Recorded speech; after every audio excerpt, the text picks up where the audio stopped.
चलिए जानते हैं हरियाणा की 25 बड़ी खबरों को सिर्फ 10 मिनट में।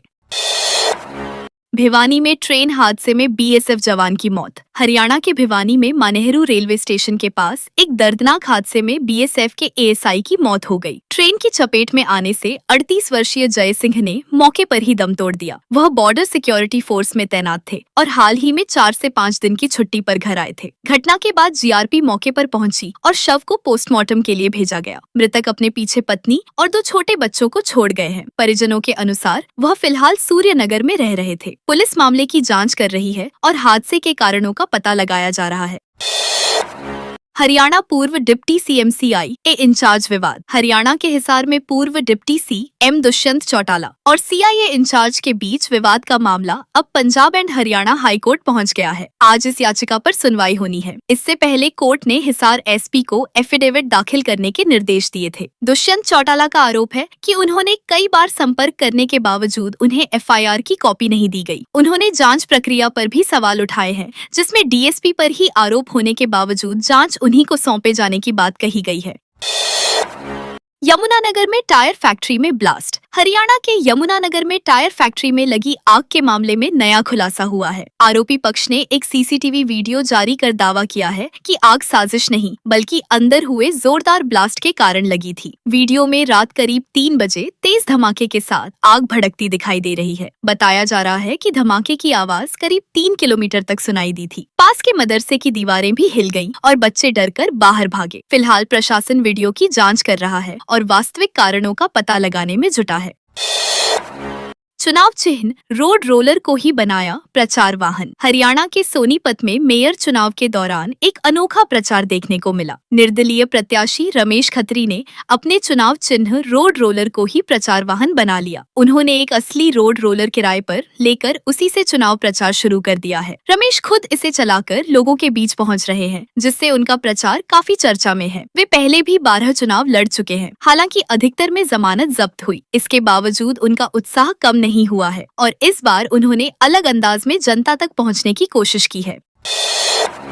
यमुनानगर में अमेरिका ट्रेड डील का विरोध। यमुनानगर में भारतीय किसान यूनियन ने अमेरिका के साथ प्रस्तावित ट्रेड डील के खिलाफ जोरदार प्रदर्शन किया। 100 से अधिक किसान जगाधरी अनाज मंडी में जुटे और वहां से रोष मार्च निकालते हुए लघु सचिवालय पहुंचे। किसानों ने प्रशासन के माध्यम से राष्ट्रपति के नाम ज्ञापन सौंपा। इस दौरान सरकार के खिलाफ जमकर नारेबाजी की गई। कई किसान वाहनों पर सवार होकर और बाकी पैदल मार्च में शामिल हुए। प्रदर्शन में कांग्रेस के पूर्व प्रत्याशी रमन त्यागी भी पहुंचे और किसानों का समर्थन किया। किसानों ने इस डील को कृषि हितों के खिलाफ बताया है।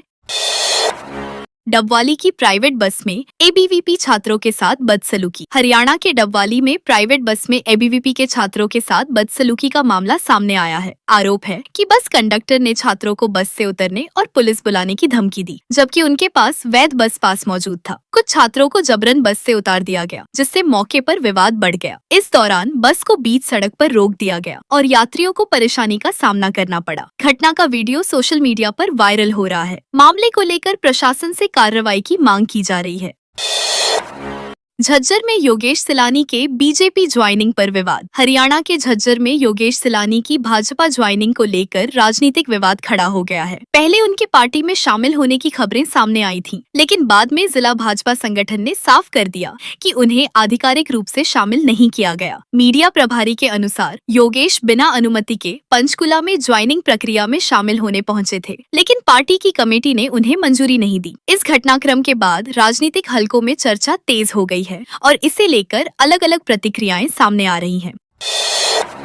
फतेहाबाद में प्राइवेट स्कूल बस में भिद्दी ई रिक्शा। हरियाणा के फतेहाबाद में स्कूल बस और ई रिक्शा की टक्कर में एक व्यक्ति घायल हो गया। घटना एमएम कॉलेज के पास हुई, जहां बस चालक के अचानक ब्रेक लगाने से ई रिक्शा पीछे से टकरा गया। हादसे के बाद ई रिक्शा चालक ने बस स्टाफ पर मारपीट और बैटरी तोड़ने का आरोप लगाया है। घायल को अस्पताल में भर्ती कराया गया है। वहीं स्कूल प्रबंधन ने आरोपों को खारिज किया है। घटना के समय बस में बच्चे भी सवार थे, जिन्हें सुरक्षित स्कूल पहुँचाया गया। पुलिस मामले की जाँच कर रही है। रेवाड़ी में बूथ बदलने से भड़के लोग। हरियाणा के रेवाड़ी में चुनाव से पहले मतदान केंद्र बदलने को लेकर विवाद गहरा गया है। निर्दलीय उम्मीदवारों ने आरोप लगाया है कि भाजपा प्रत्याशी के दबाव में बूथ को स्टेडियम से हटाकर निजी सोसाइटी में शिफ्ट किया गया। इस फैसले के विरोध में उन्होंने चुनाव पर्यवेक्षक और जिला प्रशासन से शिकायत की है। साथ ही चेतावनी दी है कि यदि बूथ को दोबारा पुरानी जगह पर नहीं लाया गया तो मतदान का बहिष्कार किया जाएगा। मामले को लेकर प्रशासन सतर्क है और स्थिति पर नजर बनाए हुए है।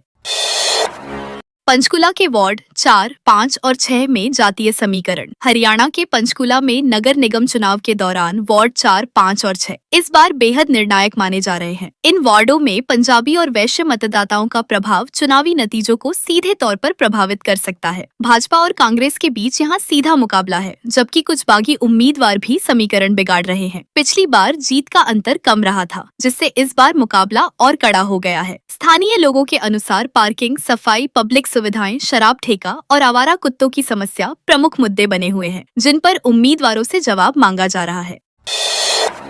फतेहाबाद में कबाड़ की दुकान में लगी आग। हरियाणा के फतेहाबाद जिले के भूना क्षेत्र के गांव नहला में देर रात कबाड़ की दुकान में भीषण आग लग गई। आग इतनी तेजी से फैली कि दुकान में रखा सारा सामान जलकर राख हो गया। हालांकि राहत की बात यह रही कि इस घटना में कोई जनहानि नहीं हुई। दुकान मालिक विक्की रोज की तरह दुकान बंद कर घर चला गया था। तभी रात में लोगों ने धुआं उठते देखा और तुरंत सूचना दी। मौके पर पहुंची फायर ब्रिगेड ने कड़ी मशक्कत के बाद आग पर काबू पाया, जिससे आसपास की दुकानों को बचा लिया गया। घटना के कारणों की जांच जारी है।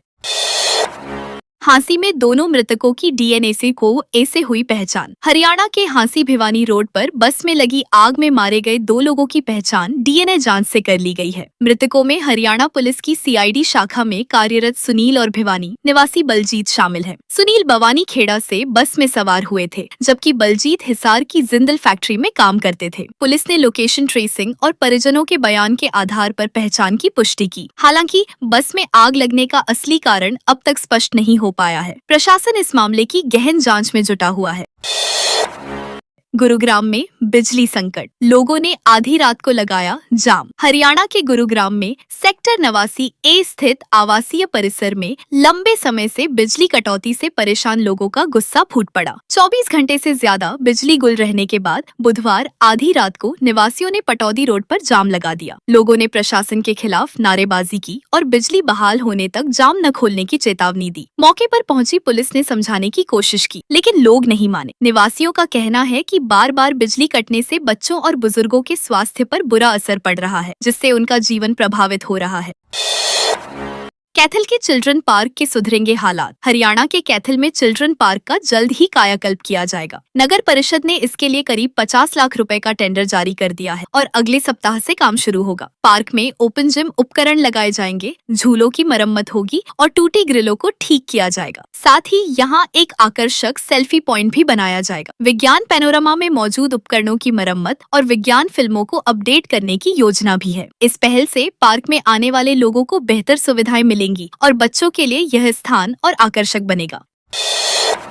सफीदो नपा सचिव को 3 दिन का अल्टीमेटम। हरियाणा के जींद जिले में जिला कष्ट निवारण समिति की बैठक में शिक्षा मंत्री महिपाल ढांडा ने अधिकारियों की कार्यशैली पर नाराजगी जताई। सफीदो निवासी की शिकायत पर उन्होंने नगर पालिका सचिव को 3 दिन के भीतर डंपिंग यार्ड की गंदगी हटाने का अल्टीमेटम दिया। शिकायतकर्ता ने बताया कि यार्ड की गंदगी और मृत जानवरों से फसल खराब हो रही है। मंत्री ने चेतावनी दी कि समय सीमा में कार्रवाई न होने पर निलंबन किया जाएगा। बैठक में कुल 13 शिकायतों में से 5 का मौके पर समाधान किया गया, जबकि बाकी मामलों में जल्द कार्रवाई के निर्देश दिए गए हैं।